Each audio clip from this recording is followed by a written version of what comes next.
Salut à toi, toi qui regardes cette chaîne tout simplement, bienvenue, ou bien si tu es tout nouveau, tout nouvelle, tout simplement, sache qu'ici, on parle principalement immigration au Canada.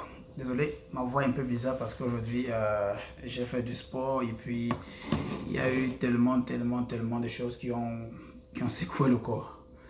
Donc, tout simplement, j'aimerais juste encore attirer encore l'attention de beaucoup de personnes qui reviennent toujours avec les mêmes questions comme d'habitude. Vous savez, on ne sera jamais fatigué ou bien on ne sera jamais assez pour ce genre de questions parce qu'on va toujours continuer de répondre. On va toujours continuer de vous donner exactement ce que vous avez besoin pour pouvoir réussir votre procédure ou bien votre projet d'immigration au niveau du Canada. Et si vous avez eu à nous suivre depuis le début de l'aventure, vous avez simplement compris, vous avez sûrement compris dans pratiquement toutes nos vidéos auxquelles on vous dit simplement la meilleure façon de venir au Canada, c'est de rendre votre projet d'immigration mature. Beaucoup d'Africains ne rendent pas leur projet d'immigration mature. Ils se lancent parce qu'ils disent qu'ils ont envie de voyager. Certains se disent que c'est un rêve, que c'est mon rêve absolu de venir au Canada. J'ai toujours pensé à ça. J'ai toujours eu ce genre d'ambition-là. Tout le monde a le rêve de venir au Canada, mes frères. Tout le monde a le rêve de venir aux États-Unis. D'aller aux États-Unis, d'aller au Canada, d'aller en Europe, peu importe le pays qui pourra améliorer votre condition de vie, améliorer votre statut social. Tout ce qu'on recherche simplement, c'est quoi? C'est d'avoir des opportunités dans d'autres pays où on pourra valoriser nos compétences. Mais si tu restes sans rien faire, mais que tu as le rêve dans la tête, donc tes rêves sont tellement pleins que ton cerveau, la tête a tellement gonflé, mais tu ne réagis pas en prenant des actions, tu vas toujours rester où tu seras. Ou bien tu vas toujours rester où tu es actuellement. Ce n'est pas une question de dénigrer, ce n'est pas une façon, non. C'est juste pour vous dire, dans la vie, c'est soit tu prends la décision, c'est soit tu ne prends pas. Et si tu ne prends pas, arrête de te plaindre et reste où tu es. Donc c'est à toi, ou bien c'est à vous, de prendre la décision, de dire c'est maintenant que je le fais, c'est maintenant que je me lance. Parce qu'il y a tellement, et je vais toujours continuer de le dire sans jamais arrêter, il y a tellement d'opportunités ici au Canada. Et la majorité, et je conseille pour ceux qui ont les preuves de fonds, pour ceux qui ont les financements, pour ceux qui ont une famille aisée ou bien une famille qui est au moins capable de supporter la charge sur un an, je vous conseille toujours, et je vais toujours le dire, prenez le permis d'études. C'est plus rapide, c'est plus fiable et ça vous donne tellement d'ouverture au niveau du Canada. Vous ne pouvez pas imaginer ça. Ça vous donne tellement d'ouverture. Là, c'est déjà dit. Maintenant, on avance et dans cette vidéo, tout simplement, j'aimerais d'abord, avant de commencer, attirer encore l'attention de tous ceux qui viennent toujours, même si c'est par hasard, même si c'est le hasard qui a fait ce que vous tombez sur cette chaîne, s'il vous plaît, faites main d'honneur. Mettez, c'est la main d'honneur que je demande tout simplement. Mettez la main d'honneur pour pouvoir apprécier les contenus qu'on met ici. Et principalement, on n'est pas là pour trop parler. On est là pour vous donner exactement les informations et c'est à vous d'aller à la quête ou bien c'est à vous de vous lancer. Donc, je dis tantôt, la meilleure façon de rendre votre projet bénéfique pour vous, c'est de le rendre mature. Et il y a les procédures avant, il y a les procédures pendant et il y a la procédure après la demande de visa. Donc, ceux qui veulent rendre les projets d'immigration matures, vous devez vous occuper de l'avant et le pendant. L'avant, c'est quoi? L'avant, c'est de préparer toute la documentation qu'il faut. Et là, je dis encore, pour tous ceux qui veulent venir ici comme travailleurs ou bien qui veulent venir ici directement avec un permis de travail ou bien une résidence permanente, vous devez travailler la documentation qu'il faut pour pouvoir postuler dans les programmes Entrée Express, pour pouvoir postuler au nombre d'emplois, aux différents emplois disponibles pour les travailleurs étrangers. Et c'est tout. Vous devez simplement d'abord commencer à préparer la documentation. Et c'est ce que nous faisons actuellement. Ça fait partie de nos services actuellement que nous offrons. Nous vous préparons à rendre votre projet d'immigration mature. On vous prépare à obtenir toute la documentation qu'il faut parce que l'objectif ou bien la meilleure façon de réussir, c'est avoir toute la documentation. Donc voilà ce que nous faisons. On vous prépare à réussir ou bien à faire maturer ou bien à rendre votre projet, désolé, à rendre votre projet mature. La documentation, la préparation et aussi le mental. Voilà les choses qu'on fait avec vous. Ce sont les choses auxquelles on fait avec nos candidats actuellement. Ce sont les choses avec lesquelles, bien sûr, désolé, avec lesquelles on fait actuellement avec nos élèves, ceux qui ont décidé de prendre la décision de se lancer, ceux qui ont pris le pas, ou bien ceux qui ont mis le pas en avant pour dire, voilà déjà mes un pied au niveau du Canada, et maintenant je veux que vous m'aidez à obtenir, ou bien à rendre mon projet mature. C'est ça que nous faisons. Dès qu'on va rendre votre projet mature, ça sera maintenant à vous de prendre la documentation et partir maintenant faire votre demande de visa. Peu importe la demande de visa que vous voulez faire. Permis de travail, permis d'études, permis de résident permanent, entrée express, tout cela, vous serez éligible directement pour tout ça. Mais la première phase, c'est quoi? C'est d'abord de rendre votre projet mature. Donc, cela étant dit, je veux qu'on parle directement sur le but du sujet d'aujourd'hui. Aujourd'hui, j'ai envie de vous parler encore des différentes opportunités qui sont aujourd'hui disponibles au Canada. Ils seront toujours disponibles, je vous le dis, parce qu'il y a tellement d'espace pour tout le monde au niveau du Canada. Le Canada, ce n'est que 40 millions d'habitants. Imaginez, quand j'écoute chaque fois que le Canada, c'est juste 40 millions d'habitants, pratiquement 40 millions d'habitants, je me pose une seule question. Il y a les pays en Afrique là-bas qui sont pratiquement à 70 millions, 100 millions. Mais vivent la galère là-bas. On ne peut pas comprendre qu'est-ce qui se passe. Mais ici, ils sont seulement 40 millions avec les immigrants qui ne font que venir à gauche, à droite. C'est vrai qu'ils peuvent être plus que ça parce qu'il y a des immigrants qui ne sont pas identifiés. Tout simplement, ils sont là, ils vivent, mais on ne sait pas qu'ils sont là. Ce genre de choses. Mais reconnus et établis, après consensus, c'est 40 millions d'habitants. Il y a tellement d'espace à envahir ici au niveau du Canada, tellement de terrain, tellement de loisirs, tellement de choses qu'il faut absolument... Il y a l'espace pour tout le monde, mais seuls ceux qui vont prendre la décision vont pouvoir arriver. Je vous ai dit, n'ayez pas peur d'un visa rejeté. N'ayez pas peur de ça. Lancez-vous. Si le visa est rejeté, ils vont vous donner la raison pourquoi c'est rejeté. Et là, vous pourrez reprendre encore et vous lancer. J'ai eu 2 visas rejetés. Le 3e était le bon parce que j'ai repris cela et j'ai suivi la procédure par moi-même. Ça veut dire j'ai travaillé à rendre mon projet mature. C'est tout. Donc, les opportunités qui sont toujours là, et je ne vais jamais cesser de le dire, c'est quoi? C'est que actuellement, on est à la quête. Ici, actuellement au Canada, on est à la quête des enseignants. Ils sont à la quête des enseignants. Donc, si tu es enseignant et que tu suis cette vidéo-ci, et que tu sais que tu as un diplôme dans l'enseignement, que tu sais que tu as de l'expérience professionnelle en enseignement, dans l'enseignement, s'il te plaît, tu as l'opportunité, si tu veux, là c'est ton choix, de venir et reprendre une nouvelle carrière au niveau du Canada.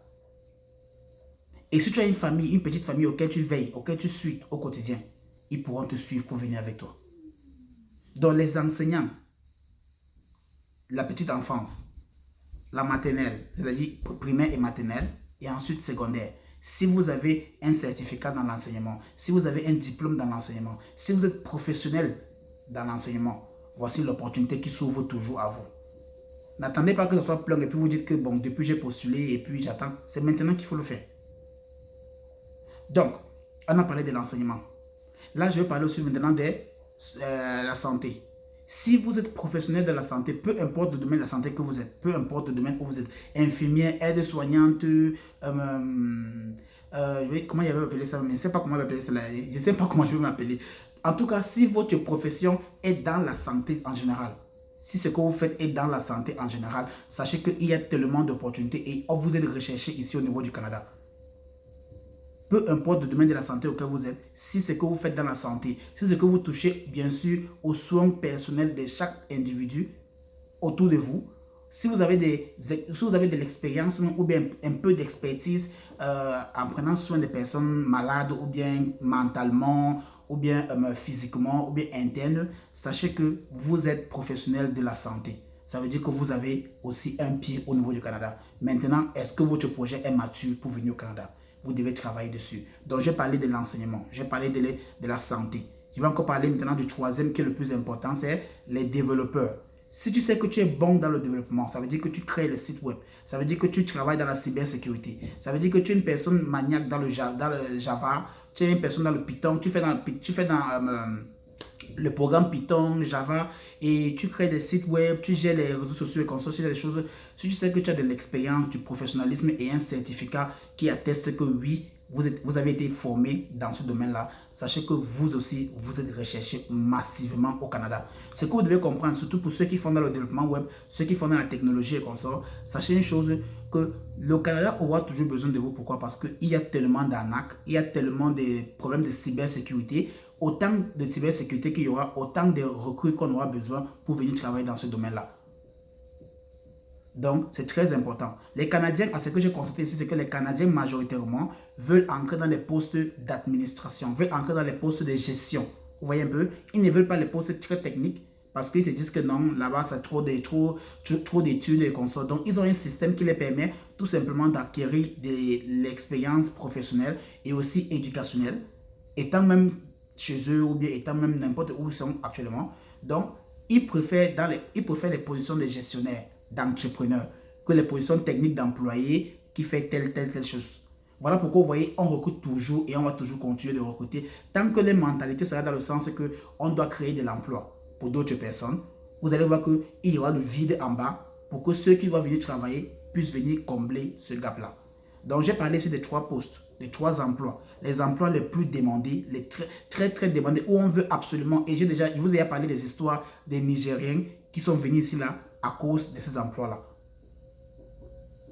Les développeurs, si tu sais que tu es bon en technologie, si tu sais que tu es bon dans la création des sites web, si tu sais que tu es bon en cybersécurité, si tu sais que tu es bon dans les programmes Python, Java, si j'ai des programmes là, tech, tout simplement en informatique, généralement en informatique, tout simplement, sache que tu as un pied au Canada, mais c'est à toi de voir, c'est à toi de confirmer si vraiment ton pied est là ou pas. Donc, ce que tu dois faire, c'est quoi? Rendre ton projet mature. Cherche à obtenir des documentations. Obtiens toute la documentation qu'il faut. Et par la suite, maintenant, lance pour ta demande de visa. Il y a beaucoup d'emplois ainsi. Je vous ai donné tellement de sites. Je vous ai déjà donné tellement de sites auxquels on recrute. Je vais toujours mettre dans la description. Regardez dans la description, je vais toujours mettre là-bas certaines entreprises qui recrutent les travailleurs étrangers. C'est à vous de vous lancer, c'est à vous si vous voulez bien sûr. Ce qu'il vous faut juste, c'est quoi? C'est un CV et une lettre de motivation. C'est un CV et une lettre de motivation. Si cela vous prend 4 mois, 6 mois, 7 mois juste pour obtenir un CV et une lettre de motivation, c'est que peut-être que vous aimez plus votre pays que venir au Canada. Donc, restez simplement dans votre pays tout simplement. Donc, voilà les informations que vous avez besoin. J'ai parlé ici des 3 emplois les plus demandés. Les enseignants, les professionnels de la santé et les professionnels en informatique. Voilà les 3 emplois les plus demandés massivement ici au niveau du Canada. Maintenant, il y en a d'autres. Il y en a d'autres, tellement d'autres emplois. Je ne dis pas que c'est les autres sont... Non, non. Ce que je dis simplement, c'est que les 3 groupes de personnes ou d'emplois que je vais citer là, c'est que ce sont des personnes qui sont demandées régulièrement. Régulièrement. Mais pour ça, vous devez d'abord rendre votre projet mature. Le rendre mature, ce n'est pas tuant. C'est juste avoir la documentation pour vous lancer. Qu'est-ce que vous avez besoin de plus? Si tu es un informaticien, ne viens pas poser la question dans les commentaires que je suis informaticien, qu'est-ce que je dois faire? Non. Ne pose pas la question là. Si tu as envie de prendre la décision, tu sais ce qu'il faut faire. On a le lien, on aura notre boîte email dans la description. Envoyez-nous simplement un email pour dire vous êtes prêt, vous voulez vous lancer, ou bien que vous voulez un suivi pour rendre votre projet mature et ensuite faire votre demande d'emploi ou bien une demande de visa pour autre chose. Tout va dépendre de votre qualification. Tout va dépendre, désolé, de votre éligibilité. Voilà pourquoi c'est important d'abord de faire votre évaluation de profil. Et par la suite maintenant, venez maintenant commencer à rendre votre projet mature, obtenir la documentation qu'il faut, se rassurer qu'on a X et Y et construire une histoire derrière tout ça qui pourra vous pousser maintenant à faire la demande d'emploi ou bien la demande de visa. Les étapes ne sont pas difficiles. Arrêtez d'aller faire confiance ou aller jeter tout l'argent que vous avez ou bien aller donner à une personne de gérer tout pour vous et vous tournez le dos par terre. Je ne dis pas qu'il y a je ne dis pas que tout le monde est mauvais. Il y a des très bons agents d'immigration. Des très bons même. Ils sont très bons même. J'en connais quelques-unes. Ils sont très bons. Mais ce que je sens que c'est que ne dépensez pas votre argent à aller donner toute votre confiance à une personne. Parce que cette personne-là, il n'a pas votre destin en main. Tout ce qu'il va faire, c'est quoi? C'est qu'il va seulement vous aider à rendre le projet mature. Et c'est vous qui allez maintenant faire la demande en ligne. Ou bien il pourra faire la demande à votre place en ligne. Mais ce n'est pas lui qui va vous donner la décision que votre visa a été validé. Non. Ce n'est pas lui. Donc, restez serein, concentrez-vous sur votre projet de vie. Et j'ai dit toujours ceci, je vais toujours continuer à le dire, les couples, si vous savez que vous êtes en couple, c'est une opportunité en or pour vous. Je ne sais pas jusqu'à quand cela va tenir, mais si vous savez que vous êtes en couple, c'est une opportunité en or. Surtout si vous êtes en couple et parmi vous, il y a soit un enseignant, soit un professionnel de la santé. C'est une opportunité pour vous de pouvoir voyager et voyager immédiatement avec tous les membres de votre famille. Mais c'est à vous de faire le choix là, c'est à vous de prendre cette décision. C'est à personne d'autre. Donc, moi tout simplement, je partage l'information. Je vous donne ce qu'il faut. Je vous donne les informations. Je vous donne les étapes qu'il faut suivre. Maintenant, c'est à vous de voir si vous voulez le prendre ou pas. J'espère que ceci va aider principalement les 3 groupes de professeurs qui étaient là, les enseignants, les professionnels de la santé et les professionnels en informatique. Si vous savez que vous êtes parmi l'un des 3 groupes qui étaient là, s'il vous plaît, prenez votre destin en main, arrêtez de poser les stupides questions et lancez-vous dès maintenant. Surtout, je ne vais pas oublier, le grand rendez-vous, c'est dimanche. Ça, c'est combien? 13h30. Le grand rendez-vous, c'est dimanche 13h30. Il y aura quelque chose de nouveau. Il y aura quelque chose d'important et de spécial. Donc, ne manquez pas celle-ci. S'il y avait un dimanche qu'il fallait manquer, c'était le dimanche passé. Ce dimanche-ci, si vous ratez ça, c'est vrai qu'il y aura la vidéo, mais ça sera plus interactif. Parce que ce dimanche, ça sera interactif. On va causer ensemble, on va partager beaucoup de choses ensemble. Et les gens qui ont toujours les questions stupides là, je ne sais pas pourquoi les dimanches, vous ne venez pas poser les questions stupides là. Vous attendez toujours la semaine pour venir poser vos questions. Venez dimanche, si venez poser vos stupides questions, et ce qui est sûr, on va pouvoir répondre à ça. Toutes les questions, peu importe le format de la question, on va répondre à toutes les questions. Donc, ne ratez pas ce dimanche, 13h30 heure d'Afrique, le direct. Ici au Canada, il sera 8h30 tout simplement. Et je serai disponible pour répondre à toutes vos questions. Surtout, s'il y avait un dimanche à rater, c'était le dimanche passé. Ce dimanche-ci, ne le ratez pas. On se voit bientôt pour une prochaine vidéo.